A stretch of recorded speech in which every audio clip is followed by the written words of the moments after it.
Allah mengatakan inna kaidasyaitan kana dha'ifa.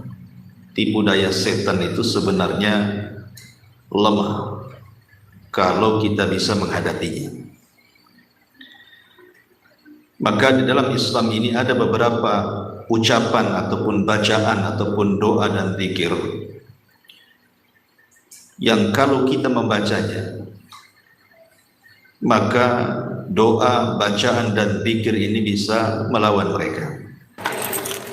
Assalamualaikum warahmatullahi wabarakatuh. Alhamdulillah wassalatu wassalamu ala Rasulillah wa ala alihi wa sahbihi wa mawalah wa la hawla wa la quwata illa billahi wa ba'd. Allah Subhanahu wa ta'ala sudah takdirkan bahwa setiap manusia memiliki musuh. Dan musuh yang paling berat selain hawa nafsu adalah gangguan syaitan. Tetapi bukan berarti kemudian kita tidak bisa melawan mereka, karena kita tahu bahwa Allah mengatakan inna kaidasyaitan kana dha'ifa. Tipu daya setan itu sebenarnya lemah kalau kita bisa menghadapinya. Maka di dalam Islam ini ada beberapa ucapan ataupun bacaan ataupun doa dan zikir yang kalau kita membacanya, maka doa, bacaan dan zikir ini bisa melawan mereka. Apa saja doa, bacaan dan zikir atau hal-hal yang berkaitan dengan melawan syaitan ini nanti kita akan ringkas menjadi 15 perkara. Yang pertama, ucapan basmalah. Disebutkan dalam sebuah hadis, Nabi SAW mengatakan satru ma baina a'yunil jinni wa awrati bani Adam idza dakhala ahaduhumul khala an yaqula bismillah. Penghalang antara mata-mata jin dan juga aurat manusia ketika salah seorang masuk ke kamar mandi, maka hendaklah dia mengucapkan kalimat basmalah. Jadi kalau seseorang kemudian membaca basmalah ketika masuk ke kamar mandi atau hendak melakukan buang hajat, maka itu cukup untuk menghalangi pandangan jin dengan aurat kita. Apalagi ditambah dengan ta'awudz, bismillahi inni a'udzubika minal khubthi wal khaba'ith. Dari sini menunjukkan bahwa basmalah ini walaupun hanya kalimat pendek sekali, bismillah, itu sudah cukup. Pandangan jin sudah bisa tertutup dan tidak bisa melihat aurat kita. Maka saya pernah terbaca dalam satu kitab yang judulnya Ahkam Al-Jin atau Alamul Jin, tentang seputar alam jin, bahwa salah satu kenapa kemudian jin itu menyukai manusia yang disebut dengan jinul asyik. Jin asyik itu jin yang menyukai manusia. Itu salah satu penyebabnya adalah karena ketika masuk kamar mandi tidak pernah berdoa dan tidak pernah membaca basmalah, sehingga mereka melihat aurat kita, akhirnya lama-lama dia suka dengan kita. Dan ketika dia sudah suka, itulah sulit untuk melepaskan jin asyik ini. Makanya salah satu untuk melawan jin-jin yang bahaya ini adalah apabila masuk ke kamar mandi, ucapkan basmalah. Ini satu perkara, dan itu disebutkan di banyak hadis tentang keutamaan basmalah ini. Atau contoh yang lain, hadis yang dikeluarkan Bukhari dan Muslim dari Ibnu Abbas radhiyallahu anhuma. Nabi SAW mengatakan, "Lau anna ahadakum idza arada an ya'tiya ahla." Kalau salah seorang di antara kalian hendak mendatangi istrinya, artinya hendak menggaulinya, qala, dia mengatakan, "Bismillah, Allahumma jannibna syaitan wa jannibi syaitan ma razaqtana, fa innahu an yaqdira bainahuma waladun lam yadurrahu syaitanu abada." Kalau dia hendak menggauli istrinya, dia pun menyebut sebelum menggauli kalimat bismillah dan menambah doa, "Ya Allah, jauhkan syaitan dari kami, ataupun jauhkan syaitan dari apa yang kau akan rizkikan kepada kami, maka syaitan tidak akan memadaratkan selamanya kepada keturunan yang akan dianugerahkan Allah kepadanya." Dan ini salah satu kiat mencetak anak soleh dan solehah itu seperti ini. Dimulai dari ketika seorang suami menggauli istri, sudah mengucapkan basmalah, kemudian tambah dengan doa, "Allahumma jannibna syaitan wa jannibi syaitan ma razaqtana." Rasul mengatakan tidak akan syaitan memadaratkan dia sedikit pun. Kemudian contoh yang ketiga disebutkan dalam hadis yang sahih yang dikeluarkan Imam Abi Dawud. Jadi suatu ketika ada seorang sahabat mengatakan, "Aku dibonceng Nabi sallallahu alaihi wasallam. Kuntu radifan Nabi sallallahu alaihi wasallam. Fa atharat dabatun." Tiba-tiba mungkin karena terlalu berat bebannya, akhirnya kendaraan yang dipakai itu kemudian terduduk karena terlalu berat. Tiba-tiba kemudian sahabat ini mencela, "Taisha syaitan, celaka syaitan," gitu. Karena kita tahu bahwa unta itu yang ditunggangi, Nabi SAW pernah mengatakan bahwa salah satu binatang yang memiliki tabiat syaitan itu adalah unta. Makanya orang yang memakan daging unta itu disunahkan berwudu, batal wudunya, karena memiliki tabiat syaitan. Makanya sahabat ini refleks mengatakan, "Taisha syaitan," gitu, celaka syaitan, gitu.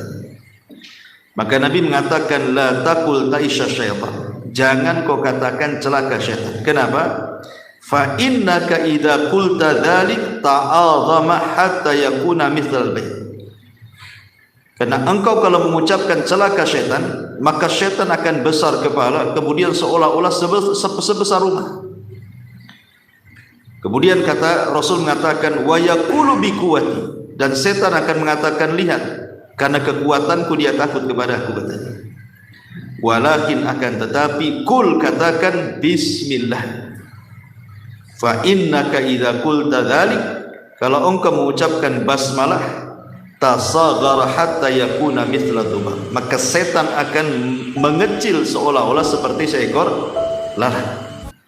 Jadi jangan kita mencela setan dengan mengatakan taisa syaitan, celaka kau setan, gitu ya. Kalimat ini membesarkan setan. Tapi kalau kita merasa sial dalam sebuah perkara, umpamanya naik mobil, kemudian mogok mobilnya, gitu ya, naik motor, mogok motornya, jangan dicela, tapi ucapkan basmalah, gitu ya. Kemudian contoh yang lain juga hadis Nabi sallallahu alaihi wasallam dari Jabir bin Abdullah radhiyallahu an.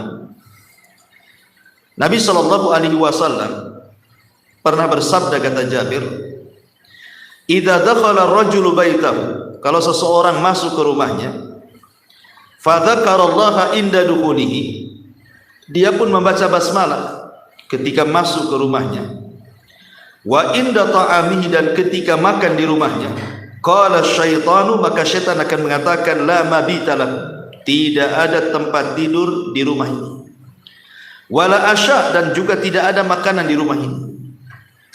Artinya kalau seandainya seseorang masuk ke dalam rumah, sebelum masuk rumah kita mengucapkan basmalah, kemudian mengucapkan salam, kemudian masuk, kemudian setiap makan dan minum dimulai dengan basmalah, maka di rumah kita tidak akan banyak setan, karena setan yang dari luar tidak akan bisa masuk. Makanya kemudian kepala setan akan mengatakan la mabita lakum wala asya. Di rumah ini tidak ada tempat tinggal bagi kita dan tidak ada makanan untuk kita. Tetapi sebaliknya kata Rasul, wa idza dakhala, kalau dia masuk, falam yadhkurillah, dan dia tidak baca basmalah, inda dukhulihi, baik ketika masuk rumah ataupun ketika dia makan tidak baca basmalah, maka syaitan mengatakan adraktumul mabit, maka kita ada penginapan di rumah ini, ada tempat untuk tidur bagi kita. Kemudian adraktumul mabita wal asya, bukan hanya tempat tidur, tempat tinggal, tetapi kita juga disediakan makan di sini. Maka jangan pernah kemudian memberi kesempatan setan masuk ke dalam rumah. Kan ringan saja baca basmalah, itu kan bukan sesuatu yang sulit. Basmalah, bismillah saja kan. Apa sulitnya baca bismillah? Bismillah masuk rumah, bismillah ketika makan dan minum. Itu sudah senjata paling ampuh, setan tidak bisa masuk. Ini kan luar biasa, ya. Masyarul muslimin wal muslimat rahimani wa rahimakumullah. Bahkan ada seorang syekh bercerita, jadi suatu ketika ada asap mengepul di salah satu rumah, ada kebakaran. Dari kejauhan itu ada rumah yang terbakar, jadi asapnya ngepul ke atas. Jadi ada orang yang mengatakan kepada orang yang rumah yang sedang kebakaran itu, dia mengatakan, rumahmu kebakaran pun? Dia mengatakan, tidak, rumah saya tidak kebakaran. Kemudian dikatakan, asap itu nampak dari sini, itu dari rumahmu.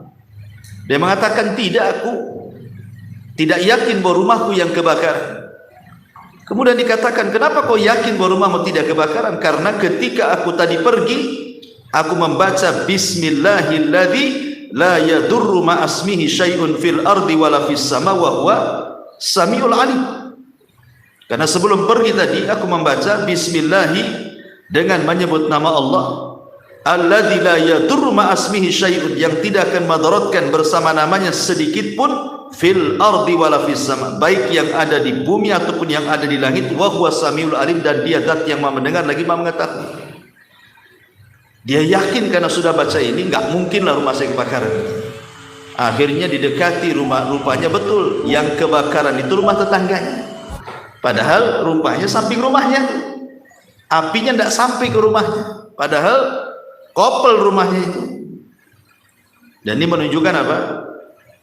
Bacaan basmalah ini luar biasa gitu. Cukup membaca bismillahi la yadurru ma'asmi syai'un fil ardi wala fis sama wa huwa samil alim saja bisa menjadikan bahaya menjadi tidak bahaya. Inilah kehebatan basmalah ini. Ini satu. Kemudian yang kedua, al-isti'adzatu minasyaitan. Isti'adzah itu mengucapkan a'udzubillahi minasyaitonir rajim. Karena Allah yang mengatakan dalam surah Al-A'raf ayat 200, wa imma yanzaghannaka minasyaitani nazghun fasta'idz billahi innahu samiul alim. Dan jika setan datang menggodamu, maka berlindunglah kepada Allah, sungguh Dia Maha mendengar lagi Maha mengetahui.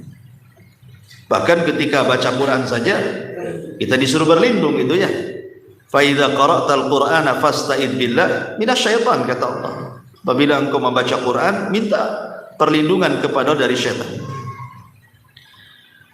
Makanya ada sebuah hadis, kata Nabi sallallahu alaihi wasallam, kalau seseorang itu singgah di sebuah tempat, pamannya antum safar dari Batam, ya pulang kampung gitu ya, atau kemana gitu, naik pesawat. Kemudian pesawat ini baru saja singgah di sebuah tempat yang antum ziarahi di situ, pamannya di bandara mana gitu ya. Kemudian antum mengucapkan a'udzu bikalimatillahi tammati min syarri ma khalaq. Aku berlindung dengan kalimat-kalimat Allah yang sempurna dari keburukan yang Allah ciptakan. Apa kata Rasul jaminannya? Lam yadurrahu syai'un hatta yartahila min manzili dzalika. Min manzilihi dzalik. Maka tidak akan memadaratkan kepadamu syai'un ini nakirah tufidul umum. Ya, segala madarat tidak akan menyentuhmu, apapun madaratnya. mau gangguan setan, mau gangguan pencuri, mau gangguan orang jahat, nggak akan disentuh. Maka penting ya supaya nggak kecopetan nanti kan gitu ya. Jadi kalau safar kemana gitu kan, baca doa ini. Kita nggak tahu copet di mana-mana sekarang. Ya. Kadang sekarang copet pandai dia, pakai apa? Hipnotis, ya kan? Tapi banyak orang-orang yang kena hipnotis di jalan itu. Tahu-tahu diambil duitnya, dilucuti emasnya kalau dia perempuan, atau umpamanya dihadang dengan cara yang sadis lagi, dirampok gitu tengah jalan. Kita tidak tahu. Ya. Makanya kemudian Nabi SAW mengajarkan perlindungan kepada kita.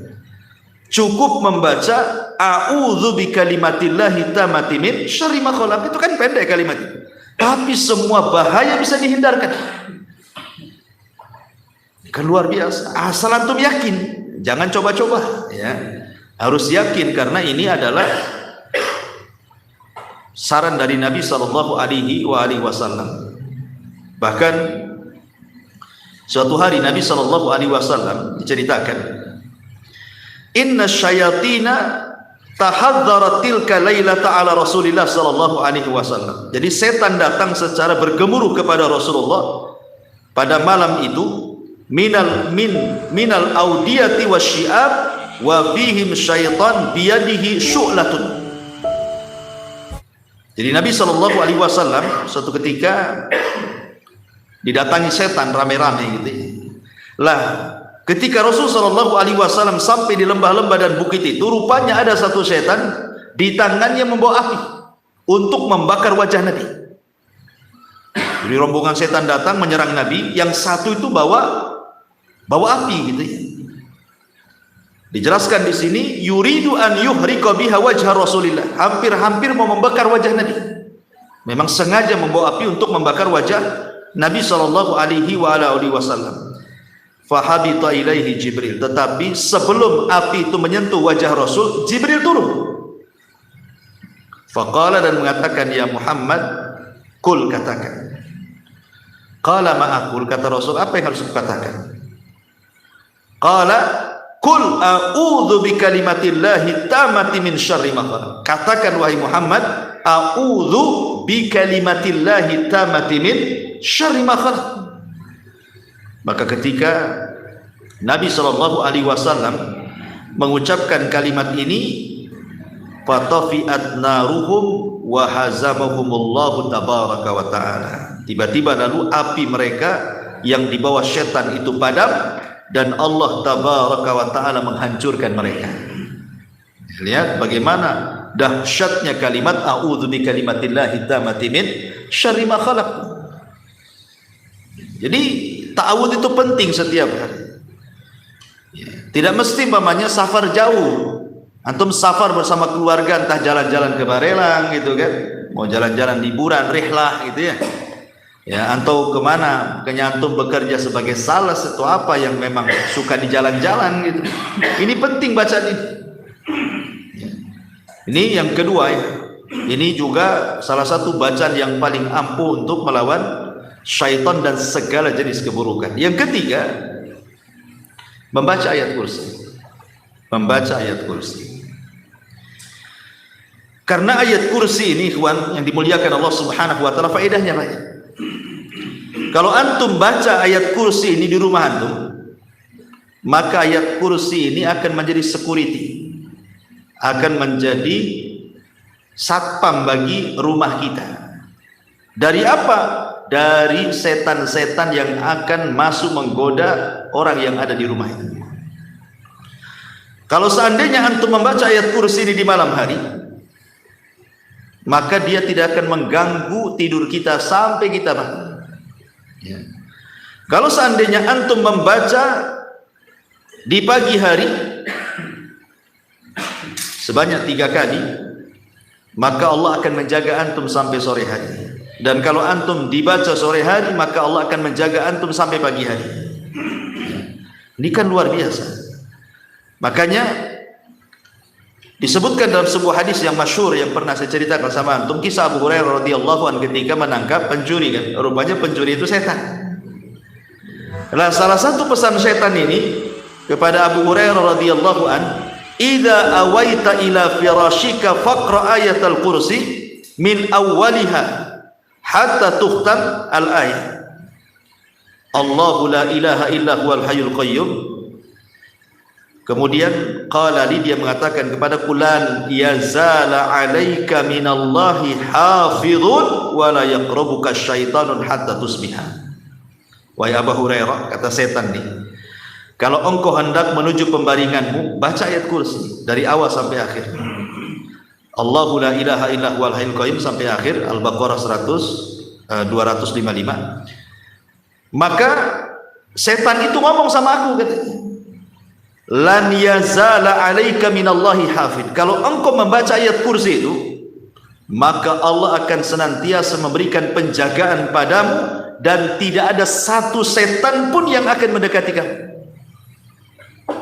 Karena setan itu paling suka mengganggu orang tidur. Setan kan paling suka mengganggu orang tidur. Makanya orang tidur itu diikat tengkuknya sama setan. Setiap hendak tidur kita diikat tuh tengkuknya 3 ikatan. Belum lagi nanti dimasuki mimpi-mimpi buruk, ya kan? Mimpi-mimpi buruk. Makanya orang yang tidak berzikir sebelum tidur itu macam-macam tuh mimpinya. Ataupun terkadang kemudian ada tanda-tanda setan itu masuk ke dalam tubuh orang yang sedang tidur itu.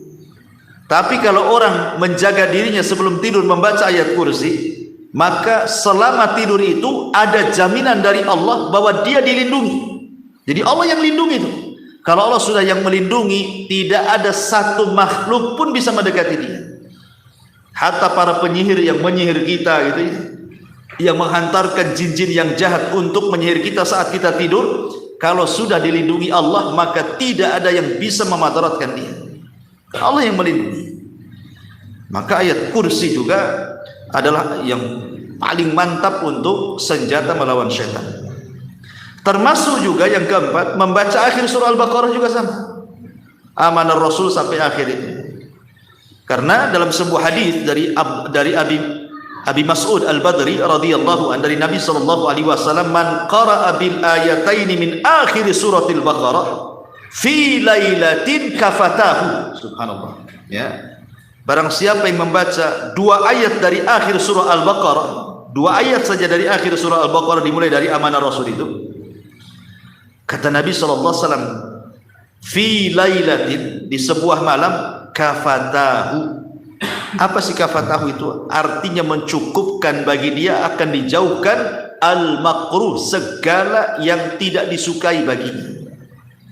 Allah akan cukupkan segala sesuatu bahaya yang akan mendekati dia, maka Allah akan cegah.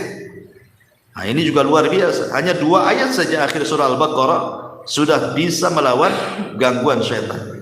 Kemudian yang nomor 5, membaca surah Al-Baqarah secara keseluruhan, kan? Ini lebih hebat lagi. Karena Rasul yang mengatakan, la taj'alu buyutakum kuburan fa innal baita alladhi yuqra'u fihi suratul Baqarah la yadkhuluhu syaitan. Jangan kau jadikan rumah kalian seperti kuburan, karena rumah yang dibacakan surah Al-Baqarah dipastikan tidak ada setan di rumah itu. Ada yang mengatakan bahwa setan akan lari dari rumah yang dibacakan surah Al-Baqarah itu berapa hari? 3 hari. Tidak akan masuk. Makanya pernah saya ceritakan sama antum kan, ketika seorang penyihir ingin menyihir seorang wanita, tiba-tiba kemudian penyihir ini angkat tangan, tidak bisa menyihir. Akhirnya berpindah ke tukang sihir di atasnya. Rupanya tukang sihir di atasnya angkat tangan juga. Akhirnya cari tukang sihir yang lebih sakti lagi di atasnya lagi. Rupanya tidak sanggup juga. Kata tukang sihir yang paling atas itu, dia mengatakan, aku sudah mengerahkan maradatus syaitan, katanya. Marodah itu artinya jin-jin yang paling jahat, itu marodah disebutnya. Aku sudah mengerahkan marodah, katanya. Maka marodatul jin pun tidak sanggup. Dan marodah itu menghabarkan kepadaku bahwa bagaimana mungkin aku akan menyakiti wanita itu kalau wanita itu setiap malam membaca surah Al-Baqarah. Luar biasa gitu ya.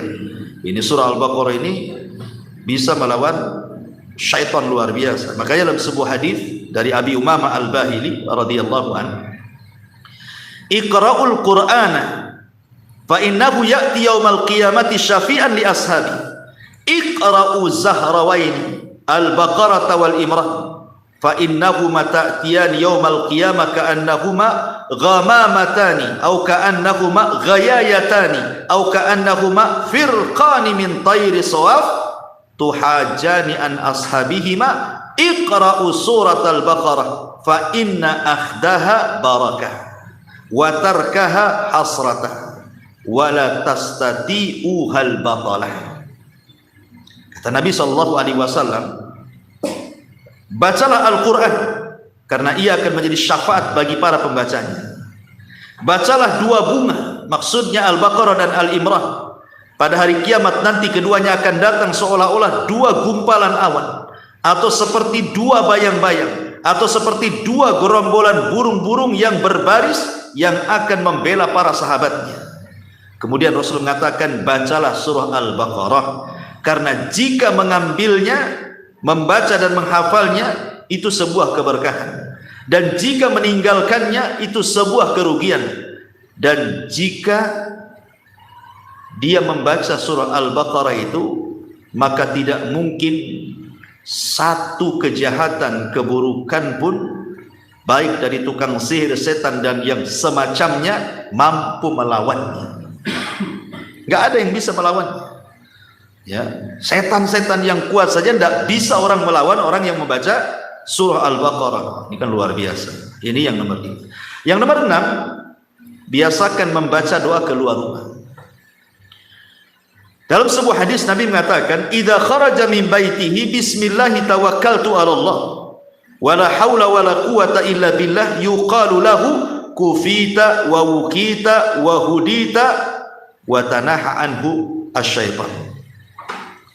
Kata Nabi SAW, barang siapa yang keluar dari rumahnya, tak lupa dia membaca bismillahi tawakkaltu 'ala Allah, dengan menyebut nama Allah, aku bertawakal kepada Allah. La haula wala quwata illa billah, tidak ada daya dan kekuatan kecuali milik Allah. Lihat, akan diberi 4 perkara. Pertama, kufita, dia akan dicukupkan. Yang kedua, wukita, dia akan dijaga. Yang ketiga, hudita, dia akan diberikan hidayah, diarahkan kepada rezeki. Cukup sampai di sini. Yang keempat, watanaha anhu syaitan, setan tidak akan berani dekat-dekat kepada dia. Sehingga ada salah seorang setan ini ingin mencoba menerkamnya.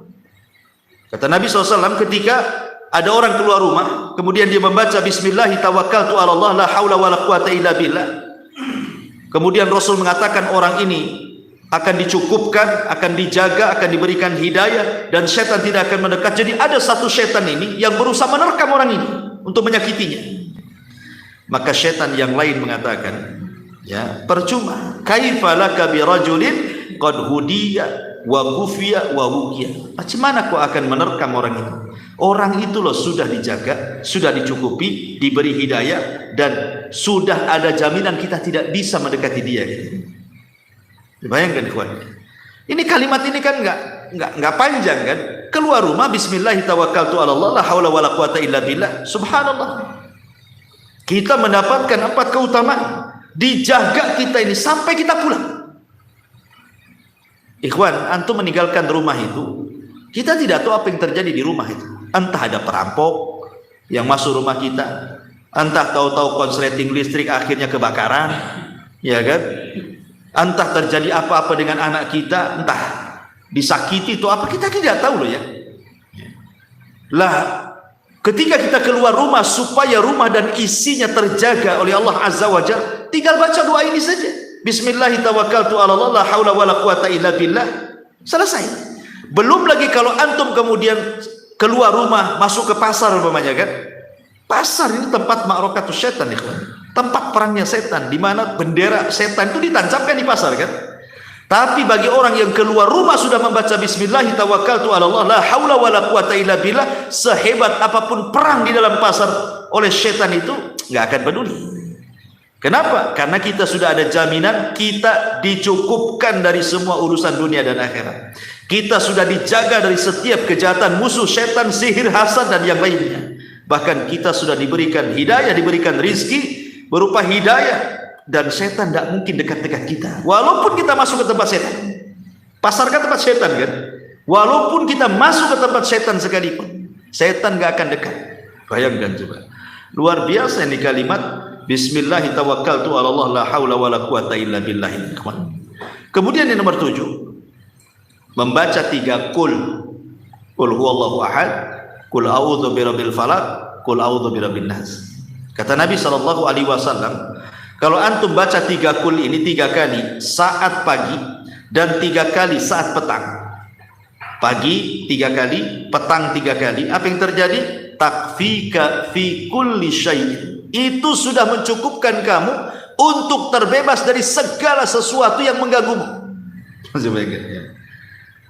Kita tidak tahu satu hari ini ada gangguan apa sama kita kan, tapi cukup dibaca 3 kali pagi, 3 kali petang, segala sesuatu yang akan mengganggu kita nggak akan ada gunanya, karena kita dijaga oleh Allah Azza wa Jalla.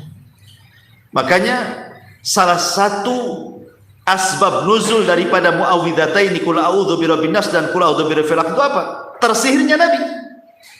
Ya kan? Nabi tersihir oleh Labid ibn A'sam sampai 6 bulan.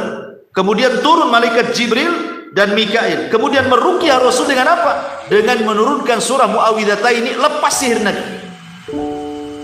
Jadi jelas ini, surat ini jangan pernah ditinggalkan. Ya, supaya kita tidak diganggu setan. Gangguan setan ini bahaya karena melemahkan ibadah, malas sholat gitu ya, malas untuk berzikir, malas segalanya. Kita dijauhkan dari Allah Subhanahu wa taala. Kata Nabi SAW, bahkan Nabi itu kalau mengeluh sebuah sakit, Nabi itu kalau sakit namanya kan, entah sakit kepala entah apa gitu kan, maka Nabi SAW akan membaca muawwidhataini, kemudian akan meniup-niup, kemudian akan meletakkan di tempat sakitnya. Makanya Aisyah radhiyallahu anha, ketika Nabi SAW sakit, maka dia berusaha meruqyah dengan muawwidhataini. Karena itu ayat ruqyah, salah satu ayat ruqyah itu adalah membaca muawwidhataini. Nah ini sebenarnya 7 perkara ini saja kalau antum lakukan setiap hari, antum ini hidup bebas ya Pak. Nggak ada yang mencelakakan antum. Kalau 7 perkara ini saja antum lakukan lah pamannya. Ya. Saya ulangi, yang pertama antum jangan lupa suka baca basmalah. Kemudian yang kedua, perbanyak isti'adzah. Kemudian yang ketiga, jangan lupa baca ayat kursi. Kemudian yang keempat, baca 2 surat akhir Al-Baqarah. Kemudian yang kelima, baca surah Al-Baqarah secara keseluruhan. Kemudian yang keenam, membaca doa keluar rumah. Dan yang terakhir, yang ketujuh, membaca 3 kul. Ini sudah cukup, ini senjata yang paling ampuh melawan setan sebenarnya. Ya, melawan setan, melawan hasad, melawan sihir, macam-macam bisa dilawan dengan 7 perkara ini. Cukup mengamalkan 7 perkara ini sebenarnya. Tapi saya akan tambah, ya, yang nomor 8 tentu bukan terkait dengan bacaan. Kalau nomor 8 dan seterusnya terkait dengan perbuatan. Ya. Yang nomor 8 adalah bertawakal kepada Allah. Karena tawakal itu artinya seseorang menyandarkan diri kepada Allah. Dan setan paling tidak suka dengan orang yang menyandarkan kepada Allah. Setan itu akan datang berikan waswas supaya kita putus asa. Makanya setan paling tidak suka orang yang tawakal itu. Ya, ini yang ke-8. Yang ke-9, tinggalkan maksiat. Karena setan itu yang menciptakan maksiat kan itu ya. Memberikan waswas untuk maksiat itu setan itu. Jadi kalau kita melawan setan dengan cara meninggalkan maksiat, baik maksiat lisan, banyak ngomong, akhirnya mengeluarkan kata-kata yang tidak baik, atau mungkin maksiat perut, memasukkan harta-harta haram ke dalam perut, atau kebanyakan tidur, akhirnya malas ibadah, ataupun maksiat-maksiat yang sifatnya kesyirikan, bid'ah, dosa besar, dosa kecil, dan begitu seterusnya, maka ini perkara yang tidak disukai setan. Jadi kalau kita berusaha meninggalkan maksiat, setan itu akan kecewa, ya. Kemudian yang nomor 10, baca Quran. Secara umum membaca Quran itu setan tidak suka. Secara umum membaca Quran itu setan tidak suka, ya. Kemudian yang nomor 11, berdoa. Banyak-banyak berdoa kepada Allah Subhanahu wa taala, terutama doa-doa yang mustajab tempat-tempatnya gitu ya. Seperti mamanya doa di hari Jumat antara dua khutbah bagi laki-laki, atau di hari Jumat ba'da asar sampai maghrib itu kan mustajab ya, atau sepertiga malam akhir, atau di waktu pagi setelah subuh sampai terbit matahari, dan begitu seterusnya. Minta kepada Allah Azza wa Jalla agar setan tidak menggoda kita. Kemudian yang nomor 12, menjaga kewajiban Allah. Menjaga kewajiban Allah Azza wa Jalla. Ya, sholat 5 waktu, gitu, menjaga kewajiban. Nanti puasa Ramadan, zakat, ya kan? Karena setan itu berusaha menggagalkan kewajiban. Contoh Allah mengatakan, ya'idukumul faqra wa ya'murukum bil fahsyah. Setan akan datang kepada orang yang mau zakat, kemudian dihembuskan di telinganya, jangan zakat, jangan zakat. Ya'idukumul faqra, maka engkau akan fakir, gitu ya. Jadi diberikan was-was, jangan zakat, nanti fakir. Wa ya'murukum bil fahsyah, kemudian memerintahkan untuk berbuat jahat akhirnya kan. Dengan tidak zakat disuruhnya, bagusnya uang itu tuh maksiat aja. Diberikan was-was, disuruh tidak zakat tetapi uang itu disuruh untuk maksiat gitu ya. Memang setan tidak suka dengan orang yang melaksanakan kewajiban, apalagi yang menambah dengan yang sunnah gitu. Makin dekat lagi dengan Allah. Karena dalam sebuah hadis kursi Rasul mengatakan, Allah berfirman itu, wala yazalu abdin yataqarrabu ilayya bin nawafil hatta uhibbahu. Kalau hamba ini sudah melaksanakan kewajiban Allah ditambah dengan yang sunnah, maka aku makin mencintai dia, kata Allah. Aku akan jadi pendengarannya, penglihatannya, tangannya, kakinya, dan begitu seterusnya kan. Nah, setan mau bisa apa coba kalau sudah Allah seperti ini dengan hamba ini ya. Kemudian yang nomor 13 tentu memperbanyak istighfar, karena setan itulah yang menjadikan manusia itu berbuat dosa. Bagaimana caranya setan itu menghembuskan was-was supaya manusia itu berbuat dosa? Ketika manusia sadar dari dosa kemudian istighfar, setan paling marah, tidak suka dia ya. Maka perbanyaklah istighfar. Kemudian yang nomor 14, menuntut ilmu. Karena bagaimanapun setan tidak suka dengan orang yang berilmu. Dibuatnya orang jahil supaya nggak paham ibadah, ya kan? Akhirnya karena tidak paham ibadah jatuh ke bid'ah, ya, jatuh ke syirik, jatuh ke tidak ikhlas, jatuh ke riya, jatuh ke sum'ah, jatuh ke takabur. Itu setan paling suka. Tapi kalau orang sudah punya ilmu, dia bisa melawannya. Berarti orang ini bisa ngelawan saya nih, karena ada ilmunya masalahnya kan. Orang kalau ada ilmunya kan enak ngelawannya. Nah, setan tidak suka dengan para penuntut ilmu ya. Kemudian yang nomor 15 yang terakhir adalah menjaga zikir.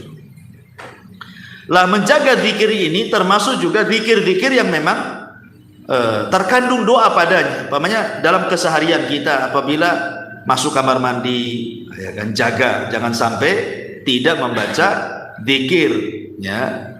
Karena bagaimanapun kamar mandi tempat setan, makanya disuruh untuk berlindung dari setan laki-laki dan perempuan. Kemudian ketika masuk rumah tadi saya sudah jelaskan, jangan lupa baca basmalah gitu ya. Kemudian ketika keluar rumah jangan lupa baca bismillah tawakkaltu 'ala Allah la haula wala quwata illa billah gitu ya. Kemudian juga ketika keluar dari masjid ya, kata Nabi SAW dalam sebuah hadis, barang siapa yang keluar dari masjid itu kemudian dia mengucapkan Allahumma gfirli dzunubi, ya Allah ampuni dosa-dosaku.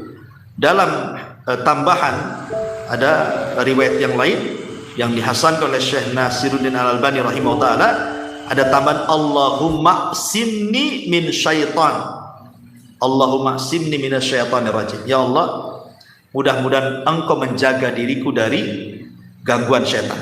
Nah, itu juga dianjurkan, termasuk juga jangan lupa zikir pagi dan petang, itu sudah jelas ya. Kalau zikir pagi dan petang itu memang luar biasa. Antum kalau melazimkan zikir pagi dan petang, nggak akan ada setan dekat-dekat dengan antum. Kemudian juga termasuk kalau antum mimpi buruk, karena itu kan dari setan mimpi buruk itu ya. Jangan dibiarkan. Kalau antum lagi mimpi buruk jangan dibiarkan. Apa yang dilakukan? Lekas antum baca ta'awudz, berlindung kepada Allah. Kemudian sebagai bentuk penghinaan setan karena sudah mengganggu dia dalam tidurnya, ludahi ke arah kiri 3 kali. Meludah ke arah kiri itu dalam bentuk menghina setan itu.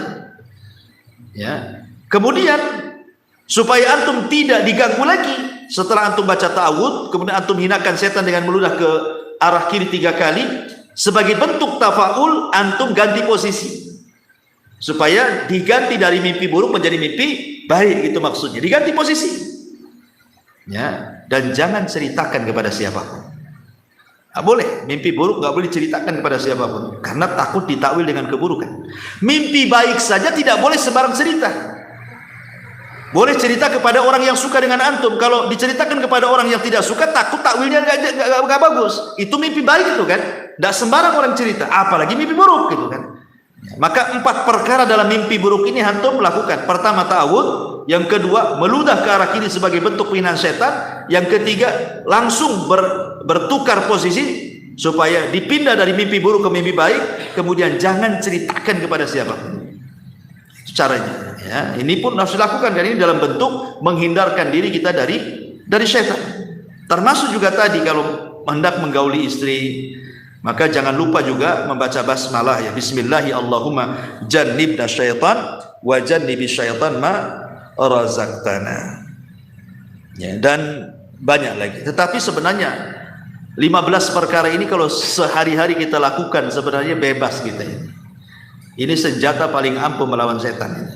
15 perkara ini kalau kita amalkan, insya Allah maka kita akan terhindar dari gangguan setan, gangguan sihir, gangguan hasad, gangguan ain, bahkan kejahatan manusia sekalipun. Setiap makhluk yang buruk yang Allah ciptakan sekalipun tidak akan mengganggu kita kalau 15 perkara ini kita amalkan. Wallahu a'lam bishawab, ikhwan. Kebetulan saya ada rapat juga ini malam ini. Saya buru-buru. Subhanallah bihamdika, asyhadu an la ilaha illa anta, astaghfiruka wa atubu ilaik. Wallahu ta'ala. Assalamualaikum warahmatullahi wabarakatuh.